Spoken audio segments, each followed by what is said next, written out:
Sahana Vavatu, Sahanao Bhunaktu, Sahaviryang Karavavahai, Tejasvina Badhitamastu, Ma Vidvishawahai. Om Shanti, Shanti, Shanti. So last session was a revision of the session prior, and it consisted of answering what does Krishna mean when he says, I am the Lord of all beings. And this is an important statement because we need to understand what is the meaning of the word Lord and how is it that the Lord is the substance of all things, the very reality of all things. So we have briefly stated that he is both he or she, doesn't matter what gender, but usually we give him a he, the nimitta karanam, the intelligent cause, which means that anything, all beauty and all geometry and all forms of art and intelligences that we learn about, we observe through our five senses. And as we open our eyes, we see certain laws and objects interacting together. And then we say, well, we need to learn about this. If you want to, naturally, provide your services to someone, then you have to, learn about your art. So this means that your art form has a connection to somebody else's wants. So this means that there is something about you that is connected to them. Otherwise, they would have no connection to you at all. So in this sense, we want to show that whatever is manifest is pervaded by the Lord, by this efficient or intelligent cause, the cause that makes all the materials and puts them in the way that they are put and makes them work and makes them what they are. And so additionally, Lord is also, we said, the material cause. It is the upadana karanam. But specifically, we say it is the parinami upadana karanam. So this word parinami, so parinami means transforming. So this means that though the Lord is the material of all things, that means the Lord is the material of your very ears right now, of the very sound that's being produced and entering, and the very hairs in your eardrums that are vibrating and picking up the sound waves spoken by this individual, and the very brain made of matter, and the very electricity that is firing off in the brain, and the very neurons that are activated in the brain, which is comprehending this message, and the very coffee that you're drinking, and the very tea, if you're a tea person, and the very hair, and the very concepts of what is attractive and what is unhealthy, and the very concept of what is the right thing to be done and what is the wrong thing or what is inappropriate. These things are all there, built in, and everything that you can ever imagine or not imagine, both the unknown and the known, both the perceived and the unperceived, the heard and the unheard, the tasted and the untasted, including all the colors and all the other colors that we do not have in our Bhuloka. There are many more colors except the colors that we have. There are even more colors than the ones that we know, believe it or not. It's very hard for the brain to imagine that. What do you mean there are more colors? There are more colors, but in this realm of the world, we only have as many colors as we do.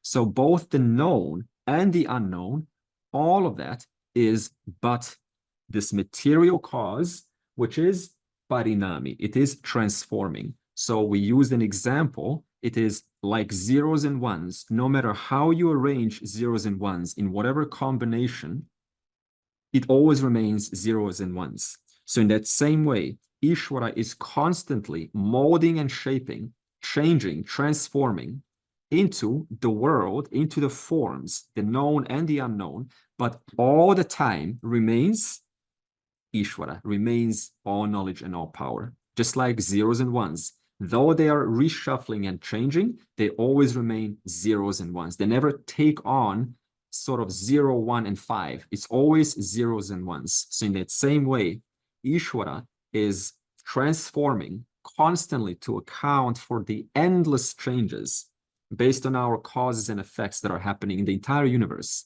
But Ishvara always remains Ishvara. This means Ishvara never takes on the sins or the goodnesses that its transformations are manifesting into. So its manifestation can take on a form of a neuron. And the neuron can then come together with other neurons, and then it can form a thought of, I'm going to take advantage of that. I'm going to do something that's fishy. So that's a thought that is, right, not keeping with the harmony. So then you look at those neurons and then you say, well, can I find fishiness inside any one of those neurons? You say, I can't. A neuron is just a bunch of neurons. They're just basically molecules and atoms. So you can't find the thought of, I'm going to take advantage of someone. You can't find that in any one neuron. Now, if you can't find that in any one neuron, then what to say about finding that in what makes up the neurons, which is the atoms? If you can't find it in the atoms, then what to say about that which makes up the atoms, which is particles? If you can't find the idea of, I'm going to take advantage of her in protons and neutrons, then what to say about finding it in the intelligence, which is Ishvara? Therefore, Ishvara remains Ishvara no matter what its intelligence and material is constantly being changed into. So therefore, it is parinami. It is eternally changing to accommodate the changes in this world. But it is also pravaha nityatvam. Pravaha nityatvam. So it is eternally in a state of manifest and unmanifest. So pravaha means manifest and unmanifest. In other words, it's in a state of constant flow between manifest and unmanifest. So you have this one intelligence, which is in potential. We call that unmanifest. And when certain situations come together, that unmanifest becomes manifest. And then you say, wow, there's a rainbow. Just a second ago, there was no rainbow, but now there is a rainbow. Now, before the rainbow came, does that mean that the rainbow, the concept of a band of light, does that mean that the concept of band of light was absent? It didn't exist? No, it existed, except it was in unmanifest. And when certain conditions came, when after the rain falls and due to the works of light, then when certain conditions come due to causes and effects, Ishvara rearranges in such a way as to produce a rainbow. So in other words, not only has it rearranged, transformed, but it also turned from unmanifest into manifest. So this is something that we can all observe in our life. There is you and there is tomorrow. Is tomorrow here today? No. Does that mean that tomorrow will not come? No. Tomorrow will come, but you have no choice but to work with what you have today, because all that you can work with is what is manifest. You cannot work with what is unmanifest. You cannot work with an illness that hasn't yet arisen in your body. And yet, when it does arise in a couple of years, hopefully it won't, then you will have something to work with. Or we can even say, let's go the positive way. When the current illness, which is currently manifest, when it goes unmanifest in the future, is it unmanifest right now?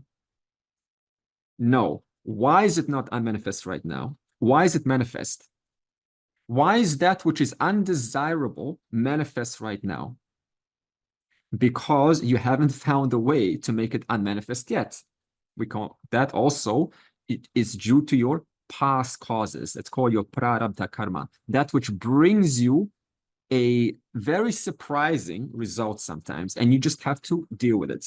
That is why at a certain stage in life, when you reach a certain age, you find yourself going, where did this come from? It's just so sudden. You enter a brand new state. And that state, where was it until it arose? It was in the unmanifest. So it was just waiting for you to manifest itself. And when it manifests itself, then you have to do something about it. Or you can just say, well, you can philosophize even. You can even say, well, it was unmanifest and now it is manifest. So this entire eternal play of manifest and unmanifest and Ishvara constantly transforming itself is what defines the word experience. So anytime you say, I am experiencing, where was that experience 5 minutes ago? It was in the unmanifest. Now the unmanifest turns into manifest and you say, I wasn't experiencing it 5 minutes ago. Now I'm experiencing it right now. So then you say, well, what do I do with this? What do I want to make of this? Now the error that becomes for the person is that they take this new manifest and they turn it into a brand new goal of life. So now it becomes the thing to work with. It becomes, oh, this is the final end of life. I've experienced some amazing oneness in my meditation. So now I'm going to take this manifest, which was unmanifest just a moment ago, and I'm going to now define that as the ultimate end of life. But what Vedanta says is anything that is in the category of pravaha nityatvam, that means it goes from unmanifest to manifest, anything that was not there just a moment ago, and now it wasn't there a year ago, and now it is not you. Has nothing to do with you, Atman. Therefore, recognizing this, it's very freeing, because now you can be relatively calm about what is it that is happening. It's no more, oh, I'm having and I'm going through this experience. You can be very objective. It is manifest. Let's deal with it at the transactional level. But let's also remember for a moment, it doesn't define me. Now, this me is the next section of verse 6, where Krishna says, we're still on verse 6, wielding my own prakriti, or Maya, I come into being by my own creative power. He says, then I come into being by my own creative power. So this word we just said that Ishvara is all pervasive. So now the question is, how can that which is all pervasive, even now, as the very air that you breathe, as the very world that we experience, how can that come into being? So we have to analyze this statement. So the way that we will do this is we will examine 3 orders of reality. And the purpose of this is not just for intellectual understanding. It is to recognize where does your body, in what order of reality does your body belong? Or the diseases, or aging, or death, or life, or questioning, or doubts, or anything that can be perceived or that is manifest and unmanifest. Where does that belong? And where do you belong, your true nature? So we'll start with the first order of reality, which is called Paramartika. And this is awareness or consciousness. Or in Sanskrit, Brahman or Atman, different words, same thing. Okay, or the final reality. We start out by saying it is the final reality. It's all that is. There's nothing other than one reality. This is the statement of Advaita Vedanta. So now, hearing this, naturally your mind will say, there's a vast gap between my current understanding that I only see forms when I open my eyes and your claim that there's only one reality. So now the teacher has to show you, despite seeing forms and experiencing time and differences. I have to show you there is one reality right now that is true, and yet you missed it. And the way we do this is we then have to ask the question, how do you define this final reality in a way that I directly understand it in my every moment-to-moment experience? So I can't say that the final reality, which is true all the time, I can't say that it will be discovered after you die. Because by definition, the final reality is the only thing that is, which means it's even true when you think you're away from it. It's even true when you think that you don't have it.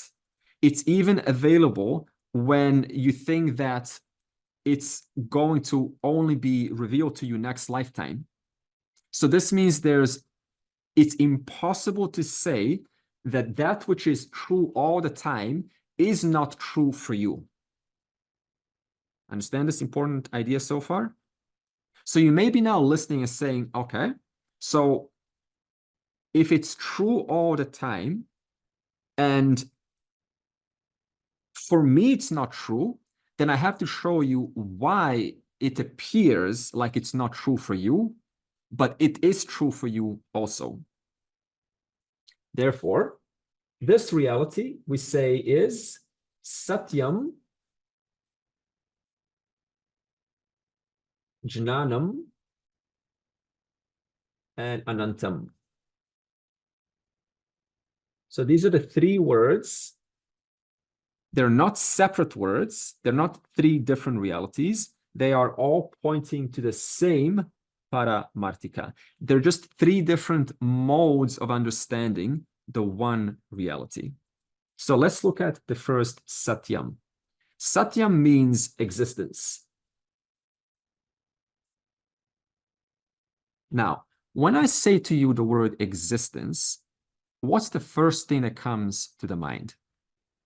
So existence. Okay. So if I say to you existence, the mind will naturally think, okay, existence of a thing, right? Like existence of a pen, existence of a piece of paper, existence of a face, existence of right, a cloud, existence of weather, existence of a thought, existence of an emotion, existence of a doubt, existence of a joy. So when we say the word existence, the literal definition of this is within time. So it's time bound. Not only is it time bound, but it's also space bound. So for example, if I say existent pen, it means it's here. The existence is here, but here, this is a different kind of existence over there. So two existences are within time. This is the definition that we would take without further inquiry. So it is existent, for example, now it's existent, and now it's not existent. And now it's existent here, and now it's existent here. So not only is the existence bound by time, a duration, but it's also bound by where it's located. But in Vedanta, we say we're not talking about space or time-bound existence.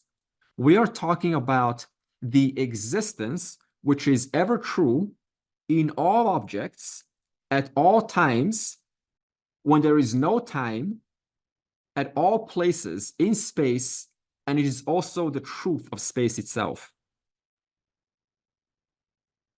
So, for example, can you ever find anything in your perception that doesn't enjoy existence? Emptiness. Well, there's concept of emptiness. What about pain? Pain exists. That's why we give it a reality. That's why we go to the doctor. If it didn't exist, there will be no initiative to discuss it, to ask a question, to address it. What about the concept of nothing, like samadhi? Well, samadhi, there's nothingness. That's opposed to somethingness. So something exists, nothing also exists. So there is no time or place that anyone from the beginningless time to the endless end will ever have without being surrounded by existence.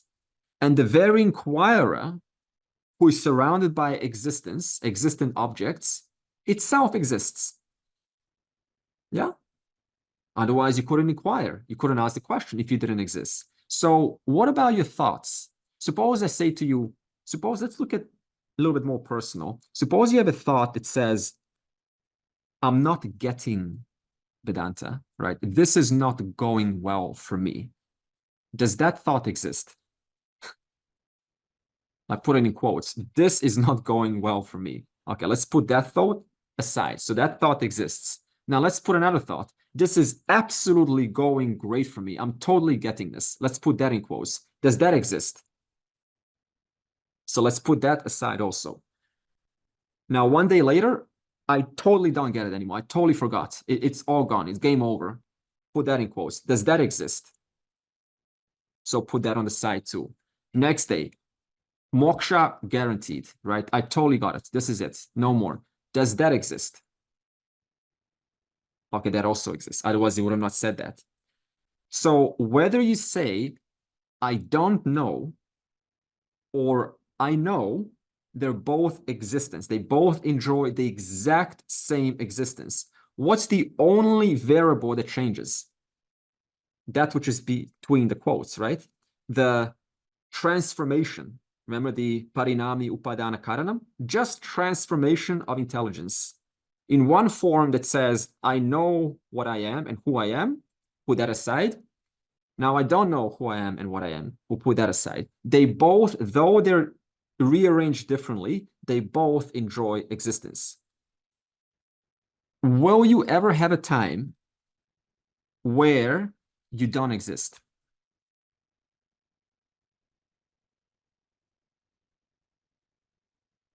Suppose you say, yes, I will.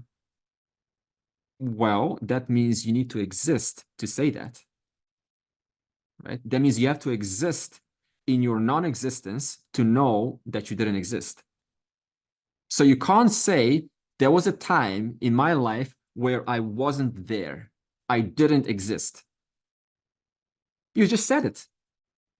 If you truly didn't exist, you would have never said, I didn't exist. Just the fact that you say, I didn't exist in that moment of oneness implies that you, the existent one, was there, in whom there was no existent thoughts. But there was still existence. You were there. You, existence, were there. So this means though you can eliminate object existences from the mind, can you ever eliminate the foundational existence that is through and through all experiences, which is you? Because you, the existent one, you are there, the existent one, and in the existent one, there is the presence of nothing. So was there truly a time when there was true non-existence? Was there ever a moment when there was true non-existence? No, because you, the existent one, were there. Let me ask this question. How far do you have to travel right now to suddenly go into a state of non-existence? Just imagine that for a moment. You're traveling like crazy light speed. And you're traveling, and suddenly there's one moment where suddenly you go out of existence. When would that ever happen? Now, I suppose, well, that's going to happen after I travel very, very far. Again, just the fact that you say there is suddenly non-existence of me implies that you, existence, are there. So this means there will never be a time when you don't exist. What about death? If we have just shown that existence can never be erased, What about death? Let's say the hand exists. Now, how about the hand? We'll go, the hand doesn't exist. You still exist. How about the arm? The arm doesn't exist. How about the torso? The torso doesn't exist. How about the brain and the beating heart? That's basically the only object, two organs in your body that you worry about of going out of existence. It's not about the legs and the arms and the hands. When we say, I fear death, what do you really mean that you fear?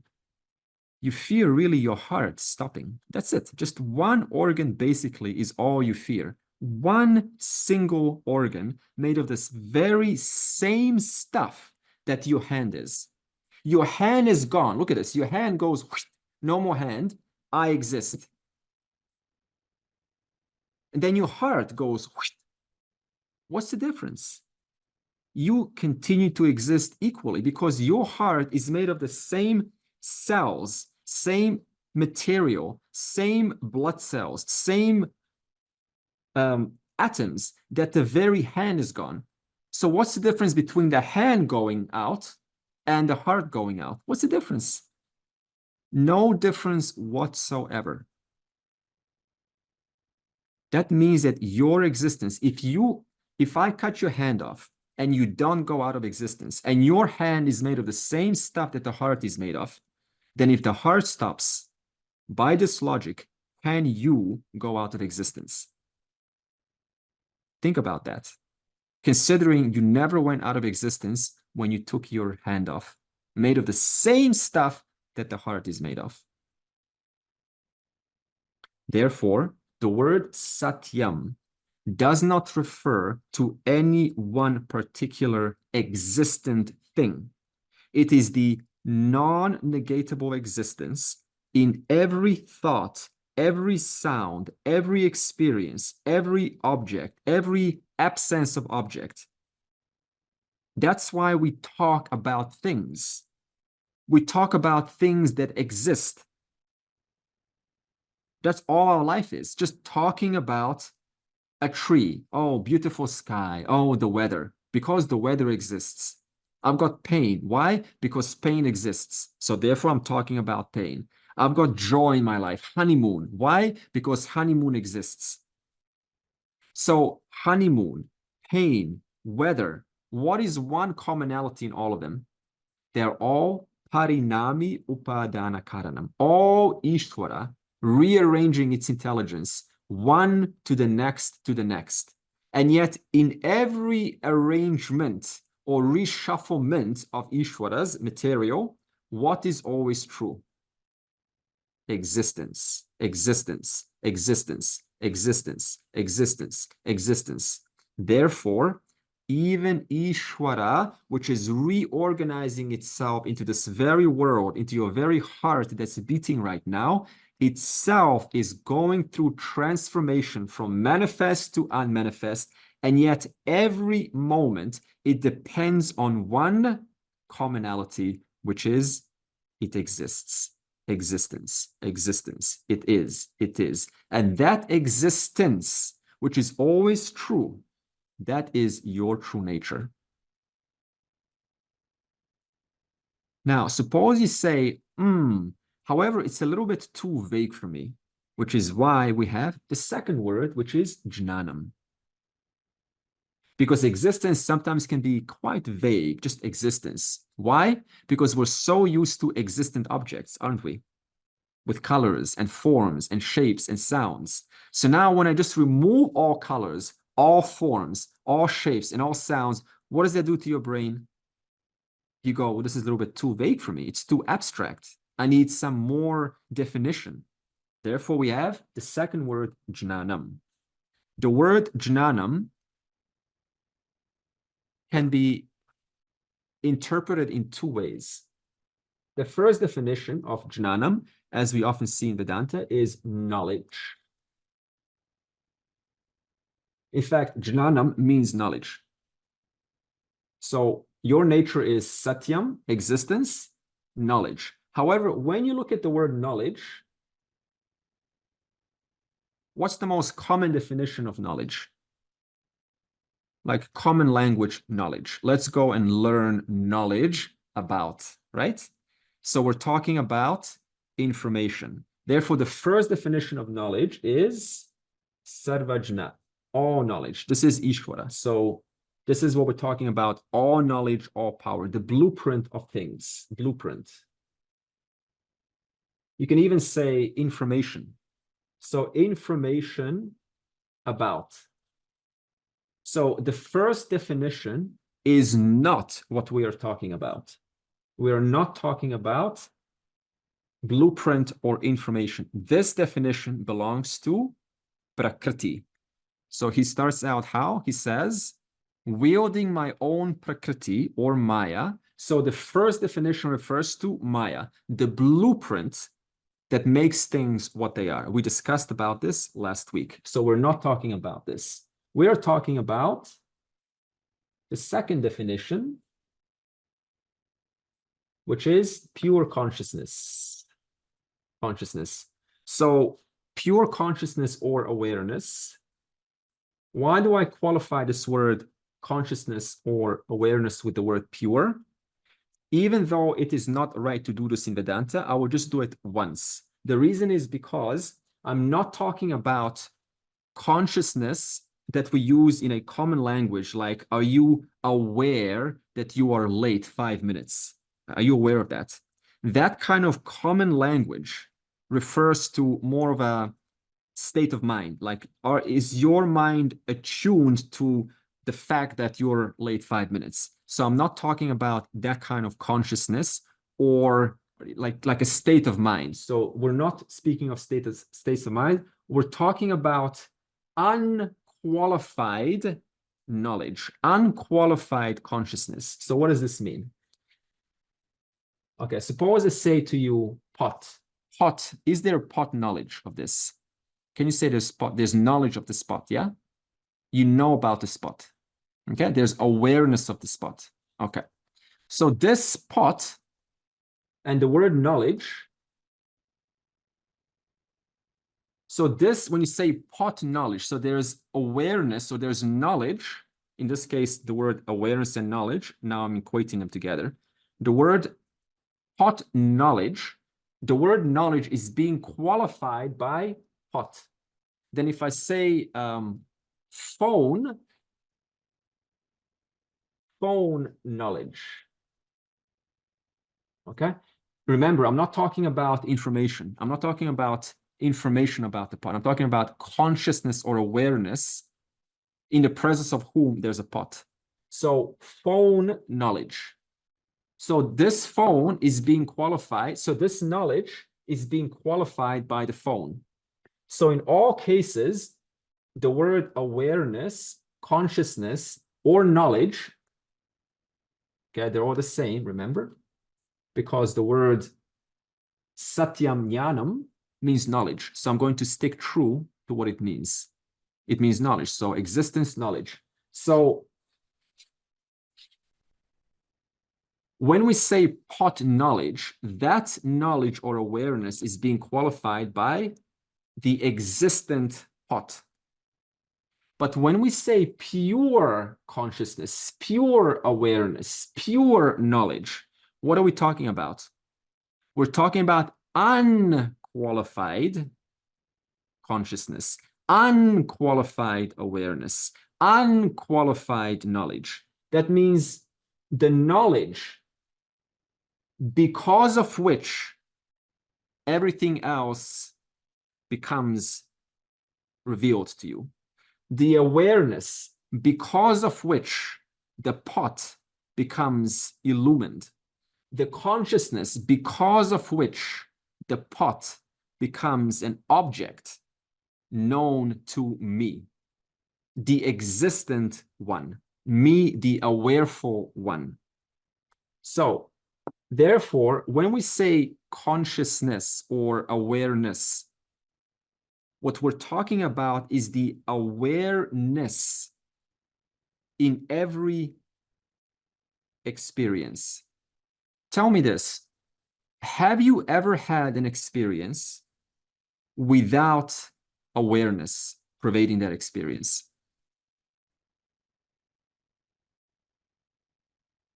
Knowing now that awareness is that which is the light because of which the experience becomes known.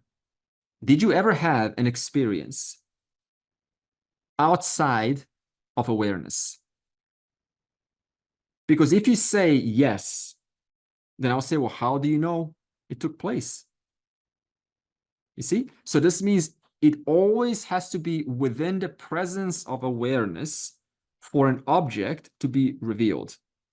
Now, let's look at your experience. So far, I asked the question, did you ever have an experience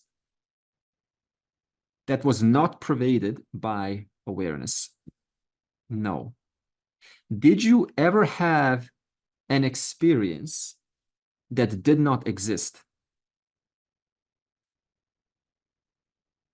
No. How can you say yes? You can only say I've had an experience if it existed. So look at this. What is the one common denominator in every single experience you've ever had? Because experience of joy and experience of anger, they're two opposite things. When joy is there, is anger there? No. When anger is there joy? No. So in other words, when joy is there, it cancels out the anger. When anger is there, it cancels out the joy. But what can you not cancel out in both joy and anger? Awareness. Awareness, because of which there is joy. Awareness, because of which there is anger. What else can you not cancel out in both joy and anger? Existence. Existence. Joy exists. Anger exists. Did you ever have any experience of any nature at any age, or will you ever have an experience that doesn't have awareness and existence pervading that experience? Mm-hmm. So what can you then, by this conversation, tell about the one commonality within all experiences that you've ever had, including the experience of death, which will come one day, the experience of disease, experience of health, the experience of falling in love, the experience of having a broken heart? What's one commonality in every experience? It enjoys, exactly, it enjoys existence and it enjoys awareness. Therefore, every single experience or object that you see always depends on the object existing, and there is also awareness of the object. Which is why we say the reality. How do we start out initially in this inquiry? We started out by saying, what is the final reality, which is true all the time for everyone, whether you think you're in touch with this reality or not? We call that paramartika. And then I said to you, the teacher has to show you how, even if you don't think it's true for you, it is still true for you. And what has been shown so far? That the wise person, the one that we call enlightened, what cannot be negated from their standpoint, from their mind's standpoint? Existence and awareness. This is what they directly know. No matter what I do, there are two variables, there are two factors, not variables, two factors which are always true. There is awareness in every experience, and that experience exists. Is that true for you? So then what's the difference between a wise person and yourself? That's why we say in Vedanta, everyone is already a jnani, a jivan mukta. They just don't know it. Why? Because they have not been shown the pramana by the guru. And when the guru shows it, you recognize this delicious reality that we thought was just the ultimate. You have been enjoying it all the time, but where was your focus? On that which the knowledge, qualified knowledge, hot knowledge, phone knowledge. So what was your focus always on? The objects, the parinami upadana karanam, constantly on the changes and transformations of this one Ishvara manifesting as a thought, I am not good enough. Look at this, quote, I am not good enough. Does that thought exist? Yes. Is there awareness of that thought? Yes. Put that aside. I am liberated. Does that thought exist? Is there awareness of that thought? We'll put that aside. So what's the difference? Every thought you will ever have, any moment of time, joyful and non-joyful, will have these two realities pervading them all the time. And finally, the word, we said, we've covered satyam, we've covered jnanam. We said jnanam has two definitions. The first one is knowledge, as in information about things. We do not mean that definition. We mean the second definition, which is consciousness or awareness. And now the word anantam. Anantam is showing you that both satyam and jnanam, which is one reality, they are not bound by any restrictions. So this is a very important word, because if I remove this word, then naturally you will think that, oh, so it's existence. So that means the final reality is an existent thing within time. So now I have to grab it. I have to find it somewhere. I have to find it in the future. You see this problem? I have to find the final reality. I have to get moksha in the future. Let's look at the statement. What did I just explain now? What is moksha? Moksha is a simple recognition that the final reality is right here, right now. So let me ask you the question. Have you connected to my explanation so far? Okay, hopefully. If you have connected, then we could say that one, that mind which connected to the knowledge which was just expounded, that is a Jivan Mukta. It's simple as that. If that knowledge stays with you and you don't go back to the forms after the session and you go back into, oh, you know, my life and my joys and my and like, therefore I am like, you know, the joy, I am happiness. Remember, is happiness manifest? Yes, because it wasn't there a moment ago. Therefore, it is not I. Anything that becomes manifest is not I. Because absence of joy exists. Absence of joy, there is awareness of. Presence of joy exists. Presence of joy, there is awareness of. What is the one commonality? Existence and awareness. So again, who am I? I am the existence awareness in whose presence different modifications are coming and going. So in me, there is this power called Prakriti, wielding my own Prakriti, my own Maya. In me, the Paramartika, the final reality, there is one power which is reshuffling itself, and it's making it seem like I, the one reality, is constantly appearing as all of these names and forms, all these forms that we talk about. But despite that being true, you could say, despite you seeing forms, what is more true than the forms that you see? The forms are true. They have a certain reality to them, right? Because, you know, the pot exists. But then again, I can transform the spot into something else. And when I do, what is going to be the commonality between this existent pot and this existent pot? When I say the pot exists, what is the word existence referring to in this pot, in this object? To the clay, right? And when I say this, see how now the pot has grown? That's called transformation in your life. You've matured. What has now this bigger, more mature pot, what is still equally true there as is equally true here? It is The clay. the clay. So now, if I present to you a little experiment, we have pot 1, pot 2, and pot 3. Okay. So now when I say the word clay, is clay referring to any one particular pot here? No, because if clay, that means the existence, this is compared to existence now. If clay, that because of which this pot is, if clay was as good as this pot, then could that existence take on a smaller pot? No. So what does this tell you about the word existence?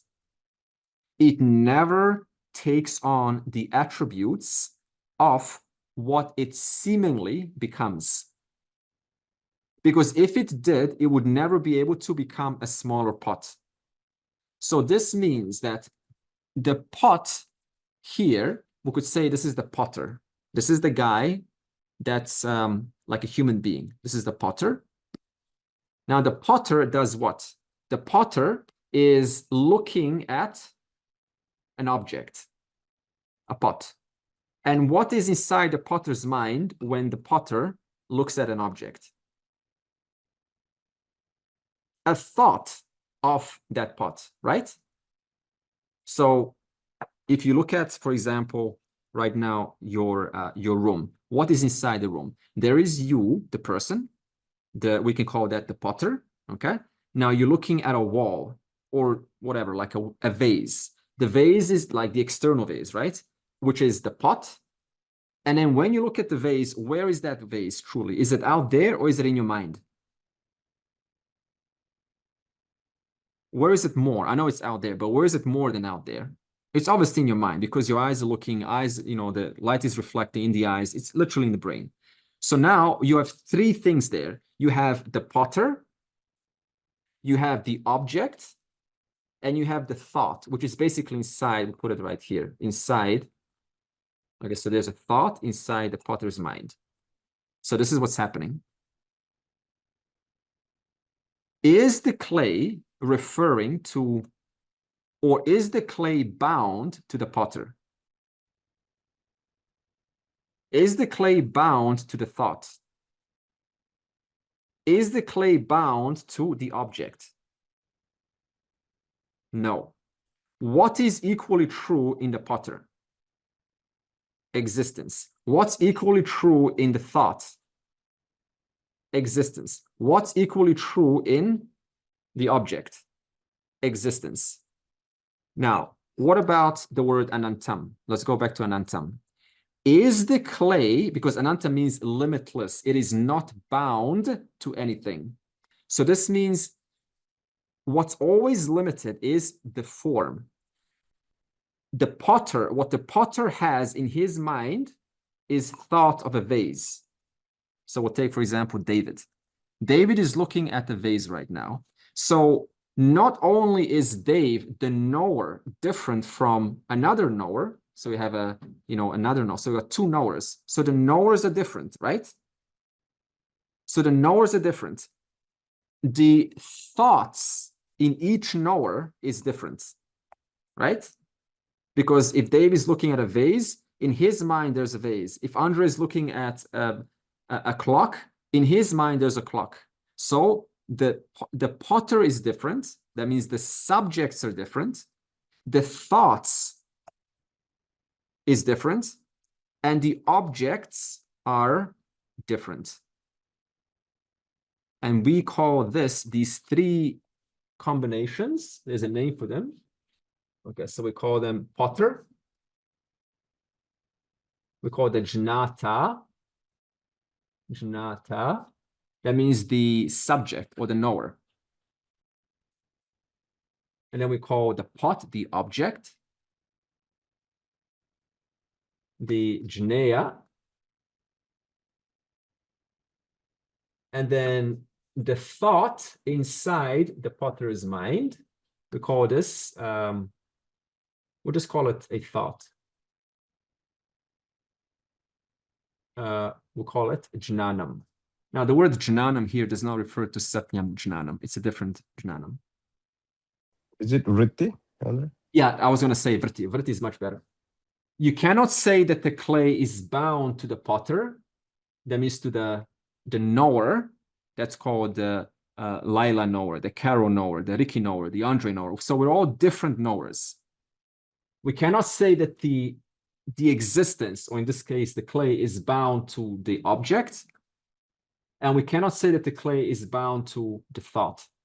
And yet, what do they all depend upon? The clay. So that's equalizing that to this example. What does the knower, the object, and the thought of an object, what do they all depend on? What do they all resolve into? Existence. So what is one commonality despite endless subjects or knowers, right? Jnatas, people, what I mean, just jivas. The difference, endless jivas, endless thoughts, endless objects. What is one commonality in them all? Despite their differences, it is existence. So it is one existence by the power of its own prakriti. That's why Krishna says, wielding my own prakriti, I come into being by my own prakriti. One existence pervading all, and yet is completely free of them all. And that existence you are. It is not bound to time. It is not bound to space. It is not bound to the object. It is not bound to the thought. It is not bound to the knower. Yes, Andre.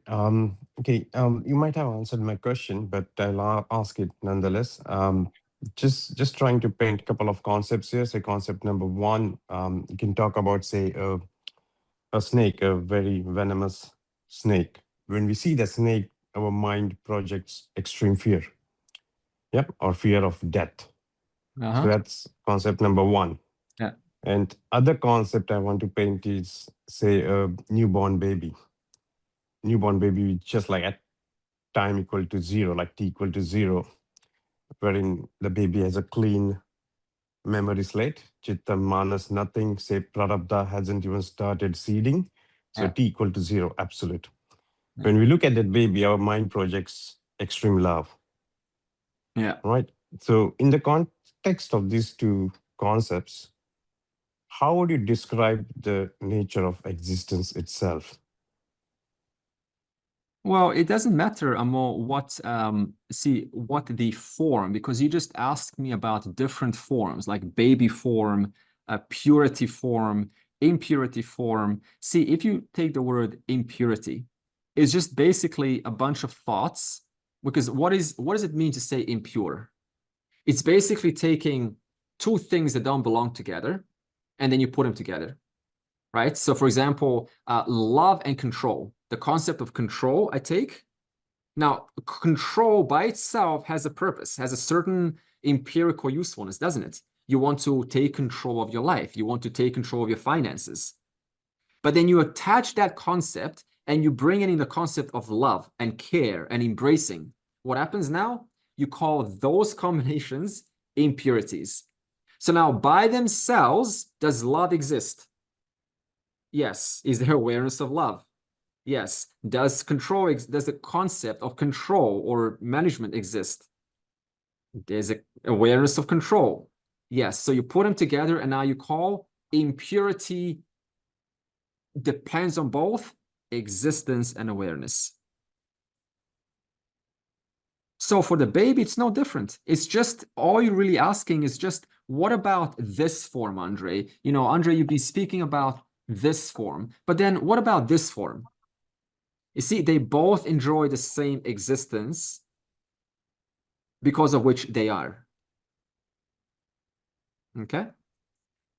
And this first example of the snake and rope, that is not appropriate in this case, because in this case, I'm using the pot and clay. But the thing with the snake and rope, it has a little bit of a limitation in this particular context. Here, suppose all your life you were looking at a clay, looking at the pot, and your whole reality was, I am as good as this pot. But was this pot ever a pot?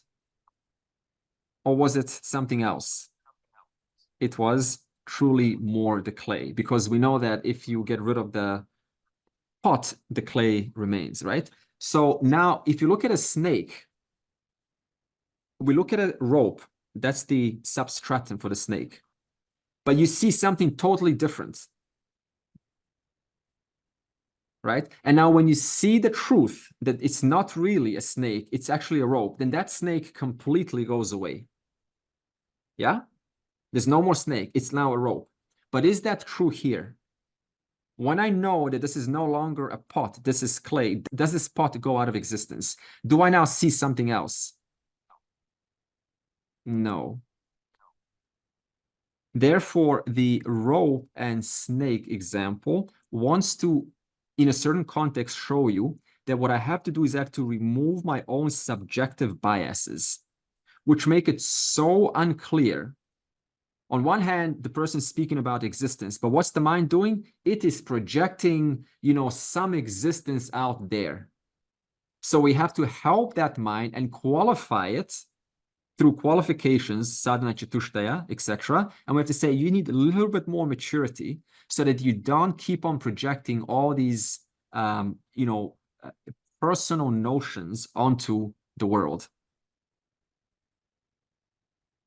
Now, this example of rope and snake is going to lead us into the next reality of Vyavaharika. So it's good that you're taking me there.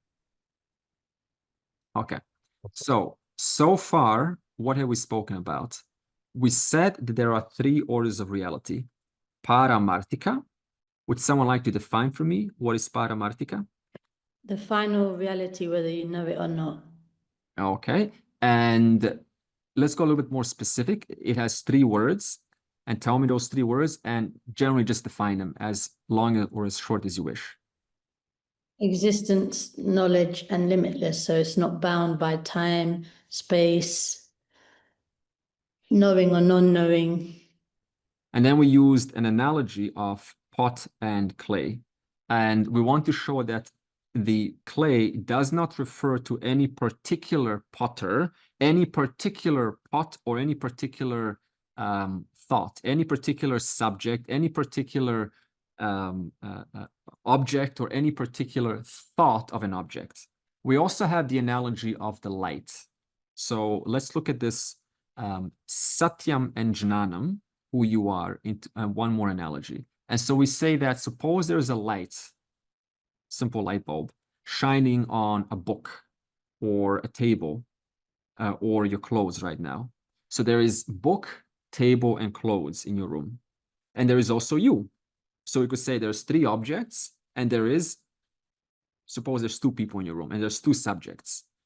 Is the light bound, or is the light affected by what it illumines? If the book burns, does that affect the light? If one of the subjects dies in the room, does that affect the light? If one of the subjects gets born, does that affect the light?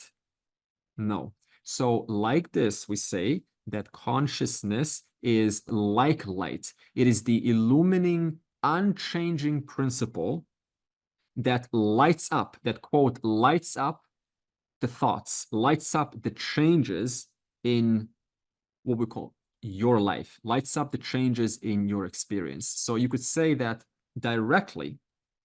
You could say, who are you? Who am I? I am the illuminator of everyone's thoughts, and I am the substance of everything that is. Who are you? I, Satyam, Jnanam, am the illuminator of everyone's thoughts in this moment. Let's do a little exercise together, okay? I want us to imagine a gray elephant. A big, gray, cool, majestic elephant. Okay. Now put that elephant on a treadmill and he's running, exercising in the morning. And you can see the perspiration sweating, the elephant sweating. Now turn that maximum speed on that treadmill. Give him some exercise. Now put a cowboy that's dancing like crazy on top of the elephant. And he's taking 2 guns and shooting everywhere. You can hear the sound of the cowboy with a cowboy hat. He's crazily dancing on the elephant. Okay, then the cowboy trips and falls down. Falls down inside a pit of fire. Okay, now the cowboy comes out. We don't want to leave him in the pit of fire. Okay, stop imagining, please. Well done. Okay, let's go back to the original. Who am I? I am the illuminator of everyone's thoughts. Was that thought known to you? Was that thought known to Andre? Yes. If I said the same message to 10 trillion people, the answer would be yes. Who am I? The illuminator of everyone's thoughts. So what is it that illumined that visualization? Awareness. Did that visualization exist? Maybe you didn't see the image, doesn't matter. You got a sense of it. It still existed. So what's one commonality? There was awareness and there was existence. Therefore, are you away from the final reality, which is existence and awareness? How could you be? If you were away from the final reality, there will be no awareness right now for you, and you would not exist. And that thought would not exist. So I am the illuminator of everyone's thoughts and the content of every object that is ever seen and unseen. That is my nature. So we talked about Paramartika. Let's talk about the next reality. Vyavaharika. Vyavaharika is the empirical. Empirical. So anything that is seen, perceived, unseen, as we said, parinami upadana karanam, manifests as what we call Vyavaharika. This is the publicly shared world that you and I experience. If we all look up and we all say sun, nobody looks at a sun and says elephant. So it is the waking state, shared collective experience that we all enjoy. We all drive on the same road. We all go straight. We all kind of say it's a circle, it's a square. So it is a functional reality. For example, the spot, it is a Vyavaharika. It has a certain function. It has you can put it in the water and drink from it. So it is a certain usefulness to it. So Vyavaharika, you can understand as anything that is ever known or perceived, pains, joys, laws, fatigue, energy, joy, unhappiness, depression, honeymoon, aging, death, life, and time, space, elements, 5 elements, periodic table of elements, anything that is ever perceived, known, or unknown, or is yet to be known in the future, and that ever was in the past, that was collectively shared by people and enjoyed for functional purposes and studied and written about, that is the Vyavaharika reality. And finally, we have the third, so this is the second, Pratibhasika. This is your subjective reality. Notions. So, or imaginations.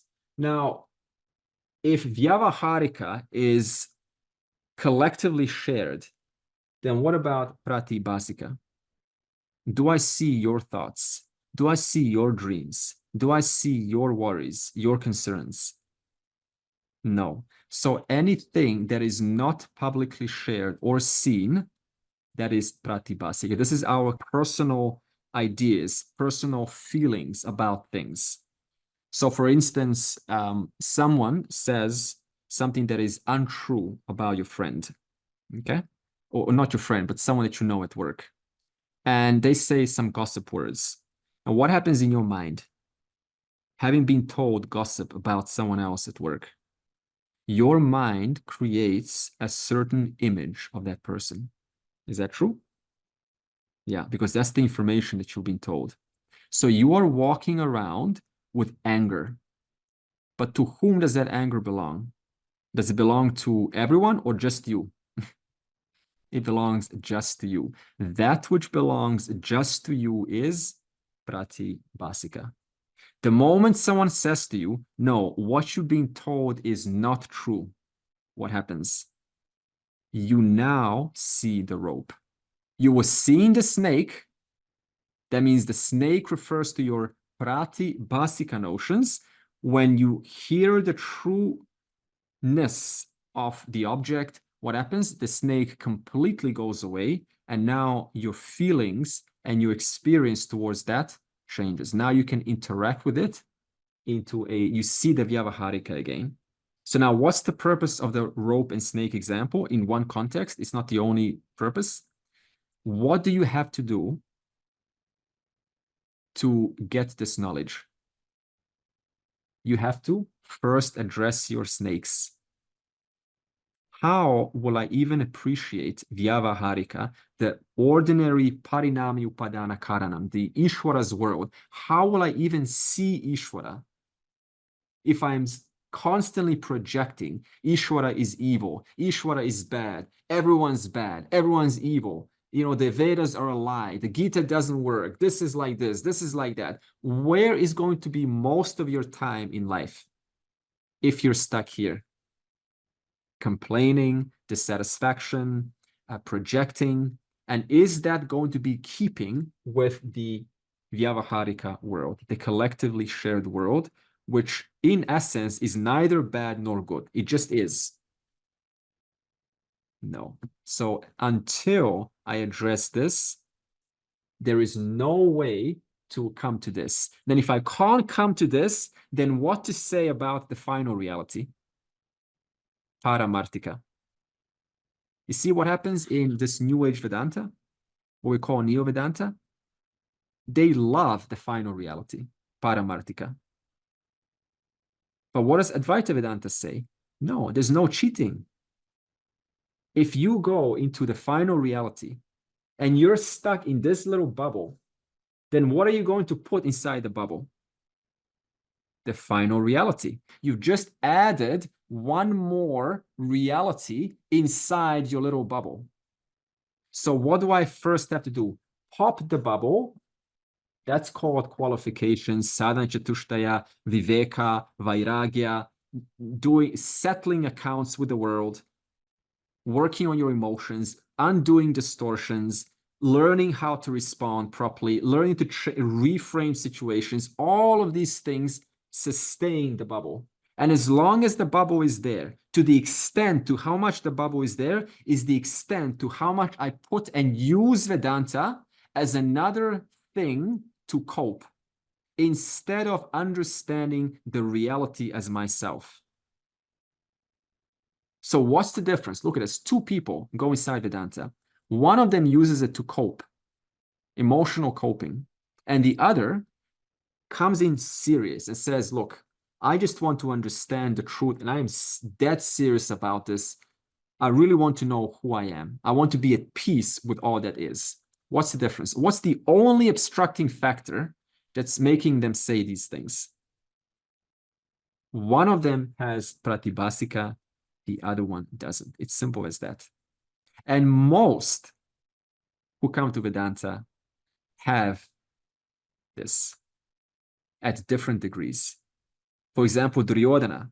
How many pratibhasikas did Duryodhana have compared to Arjuna? Duryodhana had so many more than Arjuna. How many pratibhasika did Arjuna have compared to Yudhishthira or his other four brothers? He had much less, which is why he was able to receive the information, and he was the one that asked the questions, because as long as you're in your bubble, what kind of questions will be asking? How do I work with my emotions? I've got these things to handle, you know, I need some to feel better. My husband, wife, children, which is okay. It's always about Vyavaharika or Pratibhasika, which is okay. But eventually, when you settle accounts with the world, you pop the bubbles, and you're relatively stable in this world, not too many stresses anymore, things are going smoothly for you, you're ready for Vedanta. That's when it sticks. So these three orders of reality are being expounded. And then the next question is, when Krishna says, I come into being, we're now on the second line of verse 6, I come into being by my own creative power. What is this I referring to? Which reality is it referring to? Vyavaharika or Paramarthika? Paramarthika. Okay, listen. I come into being. So what was there since eternal time? Paramarthika. Yes. What is constantly manifesting and unmanifesting? Vyavaharika. Vyavaharika. So this means that from the standpoint of Vyavaharika, I come into being, but my true nature is Paramarthika. So have I really ever come into being? No. So I only come into being at who comes into being? Mr. Krishna. Yeah? Because in chapter 2.16, we said that that which is real is never born, never subject to time. So he cannot be referring, if he's the Lord of all things, he cannot be referring to Mr. Krishna. Because Mr. Krishna is born, just like everyone else. So at the level of Vyavaharika, sure, there is birth.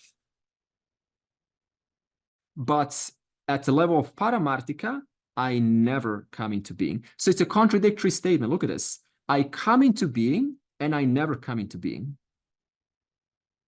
You see this now? If you have these two realities, can you reconcile this? What comes into being? Vyavaharika. The Mr. Krishna, the one who's riding a chariot, the one who's got what, a yellow cloth, the friend of Arjuna, that comes into being. What never comes into being? Paramarthika. Because the whole verse 6 says, I am never born. 2, he says, I am born. Therefore, now we see how is that possible. And who is Krishna? He is an avatara. And what is so special about avatara? Well, this prakriti or maya, we said, governs when a person is born, what will they go through in their life, what kind of a body you will get, such as female, male, which kind of parents you will have, and what situations you will go in life, which guru you will find. Do you have any real control over that? If you did, we would have all made some changes, wouldn't we?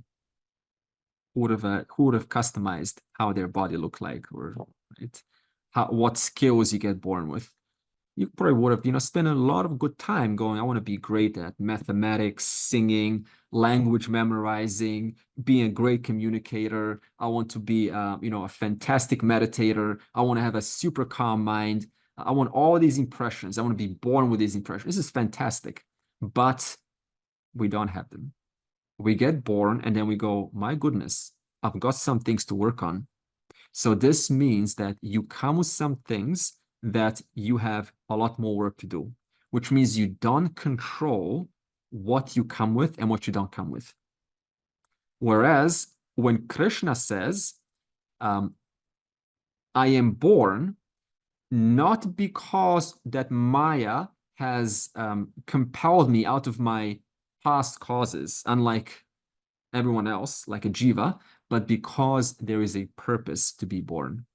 So what's the difference between avatara's birth, like Krishna, or Jesus, or whoever you think is an avatara or not? It doesn't matter. What's the difference between an avatara and an ordinary person, like most of us?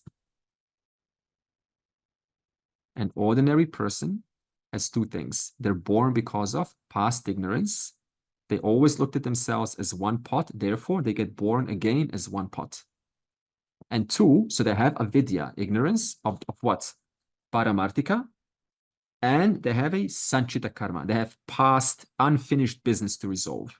That's why everyone who gets born has unfinished business to resolve. Whereas Avatara does not have unfinished business to resolve and does not have ignorance of Paramartika. That's the difference. And so now he continues and he says, I am as though born, in verse 6. I, as though, come into being. So what does he say, as though? I, as though. Does he say, I actually come into being? No, he says, as though. What is this meant to remind you of? That the all-pervasive Lord cannot actually come into being because he's all-pervasive. That's the first one. And the second is, I don't come into being because of my past karma pala, unresolved, unfinished business. I don't come because of that. I come for a purpose. So I come for a certain purpose, which we will see what it is, and I come as though, in other words, I don't actually come because I'm already all-pervasive, but I come from the standpoint of Vyavaharika. A physical body is born. That comes. But do the true I ever come? No. The true I, the self, which you are, never comes. It is since beginningless time. So why is an Avatara born? Well, we say for two reasons. The first is because there is a certain downgrade in Dharma in the world. And there is a collective petition, requests from those who are still dharmis, who practice Dharma. And they say, oh Lord, our tyranny is far too great to bear. Please come and help us. And so when dharmis come, because they cannot practice the highest goal of life, which is moksha, and they recognize that there's a downgrade in societal standards, and the amount of wise people and their influence is so small that they no longer are heard in the society, then the collective petitions of a few dharmis, of a few people, come together and they make a request, and Ishvara helps them out by producing an avatara. It is a inbuilt system in the design. And also to help us, to remind us, what does it mean to live in a harmonious dharmic way. So these two. One, there's an observance in downgrade of societal standards, in dharma, in ethics, in the right way to live. And two, the avatara comes to restore harmony and to show the right way of living for people. Either way, Avatara does not get born because Ishvara says, these people have no clue what they're talking about. It's time to send them someone very influential, because Ishvara is not an anthropomorphic entity that makes decisions. It is entirely a petition of people. Remember, Ishvara does not make decisions for us. It is just the parinami upadana karanam that responds to what we ask for, what we call for. And here's one more question. Considering that you and everyone else that is born has unfinished business, therefore you will get a series of unpleasant experiences in your life, and pleasant. Krishna doesn't have any of that, and yet still he was mistreated, no different than anyone else, and confronted and challenged. He did not have a break. In fact, you and I are like in a luxurious state compared to Krishna. Is anyone born in the dungeon here? Underground? And you got your real parents still in jail while you got foster parents. And then your kingdom gets attacked and you have to retreat. And then you have constant people begging you for help. You never really get time to play computer games or go out for traveling or get YouTube videos, constantly 24/7 demands. Yeah, you and I have a really good time compared to what Krishna did. So now, if Krishna doesn't have any unfinished business, so technically his life should be shining and wonderful and easy. But it's not. Why do you think this is?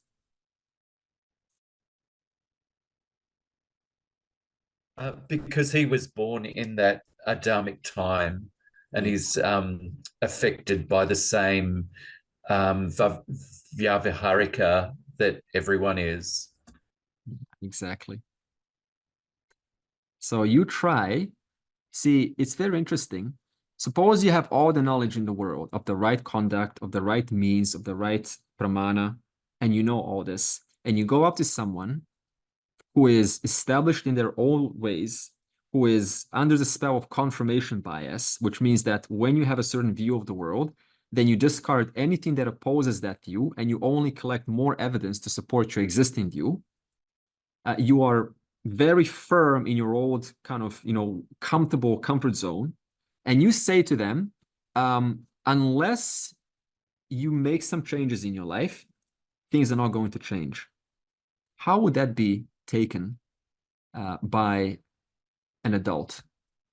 Most adults. Not easy, not at all. You're like, who are you? I don't care. You're what? Lord of the universe? Get out. Get out. I've got my own little things to take care of. You're a nobody to most people. So now when Krishna says, unless you take control of your life and you stop playing the victim mode, that, oh, it's my, people are attacking me, I'm no good, and I'm not, deserving of success, and I'll never have moksha, and, I'm not very wealthy, and I'll never be successful. And then Krishna says to you, or anyone says to you, hey, stop playing the victim. Take control of your life. You're given the chance every single day to change your circumstances. You have that privilege. And you've been playing this program for years. You're not going to take it very well. Because if you do, most people are not ready. Because now they have to accept I'm a failure.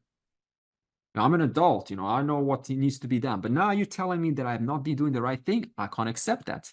So pride comes in. I can't accept that. And secondly, when Krishna, someone that's so firm and so immaculate in their delivery and their responses, when they present themselves as a mirror, a healthy mirror for someone upon which you can see yourself in, what is that for an insecure person? What does that trigger?